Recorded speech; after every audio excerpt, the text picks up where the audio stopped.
Debati për ndërhyrjet në banja terminale të Bënjës ka sjellë një reagim të fortë nga kryeministri Edi Rama, i cili e ka cilësuar pretendimet për betonizimin dhe dëmtimin e kësaj zone turistike si pjesë të një fushate të qëllimshme dezinformimi. Në një video të publikuar në rrjetet sociale, kreu i qeverisë ka deklaruar se pamjet e realizuara në terren tregojnë realitetin e investimeve dhe hedhin poshtë sipas tij pretendimet e ngritura gjatë ditëve të fundit. Ky është realiteti i një destinacioni turistik i cili 2 ditët e fundit u bë shënjestër histerisë digjitale të organizatorëve të vërtetë të protestës, ekstremistëve që dukshëm që predikojnë plumbin e tradhtarëve, që paguhen për të dirigjuar turmën të këndoj burg tradhtarëve, që bashkë me duart e padukshme të armiqve të Shqipërisë e të kundërshtarëve të përparimit të saj, turrin me furinë e algoritmit, lukunira korba shesorash virtuale, mbi çdo që nuk e do apo e dyshon Shqipërinë e re të syve të tyre.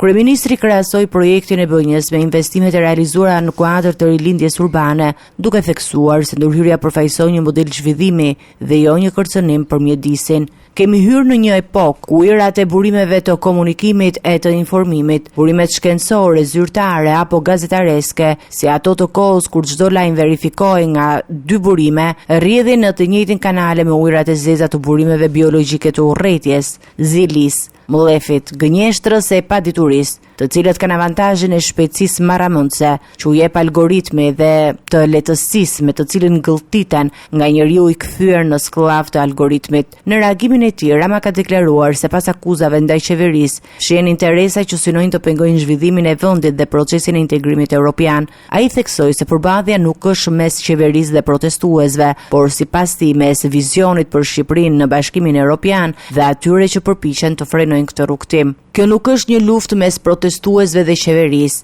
as një luftë mes organizatorëve e financuesve të saj, e as një luftë mes organizatorëve të financuesve të këtij revolucioni dhe meje, por një luftë me Shqipërinë 2030 në Bashkimin Evropian përmes vështirësive, punës, gabimeve, korrigjimeve, rezultateve reale dhe një Shqipërie të re, dështakësh si korbat e sorrat e mbledhura nga të 4 anët e rrugës të jetës e rreth sheshit televiziv të protestës, të cilët lëpinë helmojnë çdo protestues e shqiptar të ndershëm, që një halla shqetësimi sinqert e shtiu drejt bulevardit, apo e mban lidhur akoma me protestën, përmes nevojës që ai hall të zgjidhet e ai shqetësim të adresohet të ndershmërisht. Gjithkush le të zgjedh pasqyrën që do. Reagimi i kryeministrit vjen në një kohë kur projekti në banja terminale të Bënjës ka nxitur debate të forta në rrjetet sociale dhe është bërë pjesë e diskutimeve të protestave të zhvilluara në kryeqytet.